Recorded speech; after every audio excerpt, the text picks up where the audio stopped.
Welcome back to the channel. If this is your first time here, my name is Kelly. Today we're going to talk about what it takes for God to trust you enough to promote you. I felt led to share this because I truly believe time is moving quickly and Jesus is at the door.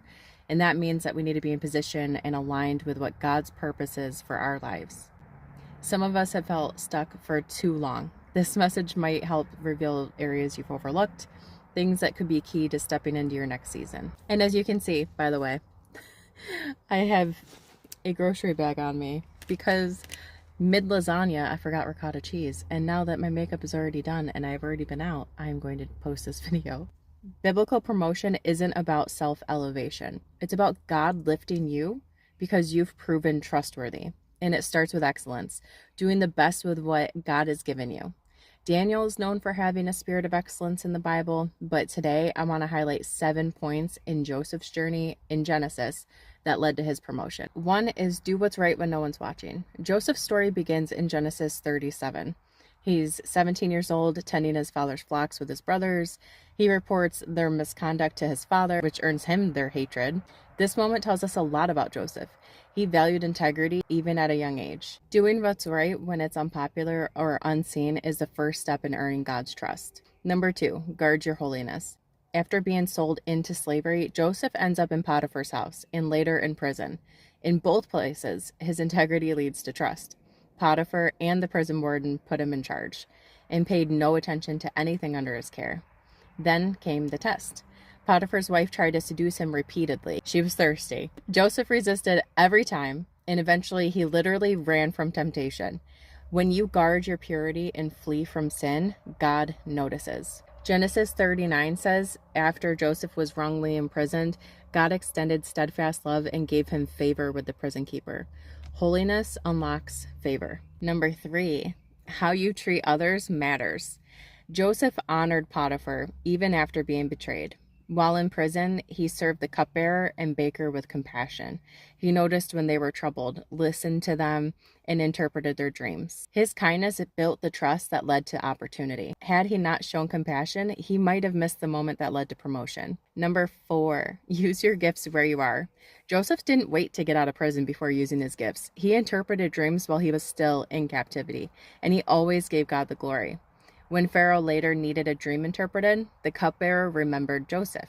Again, Joseph humbly credited God. This moment led to him being promoted to second in command in Egypt. Your gifts aren't yours alone, they're given by God. We must recognize our gifts are not our own. It's by God's grace that we have them at all, and they grow through use. Paul told Timothy, fan the flame of the gift of God. That means we must steward what's in us, even when no one's watching. We can't just sit on the sidelines and watch others serve. If we look at the parable of the talents in Matthew 25, we see how God entrusts more to those who are faithful in using what they're given. Number 5, don't hold on to offense. Joseph had every reason to be bitter. He was betrayed by his brothers. He was falsely accused by Potiphar's wife. He was forgotten by the cupbearer.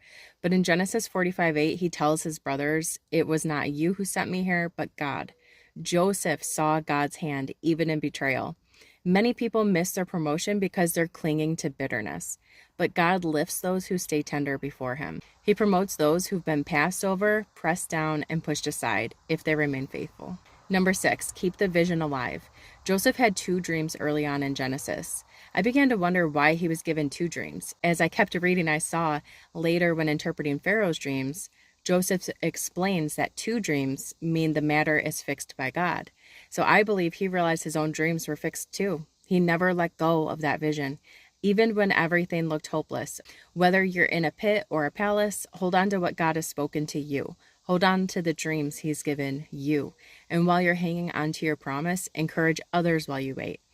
Don't believe the lie from Satan that you can't help others while waiting on your own breakthrough. If you're waiting for healing, pray for someone else. If you need provision, be generous with what you have.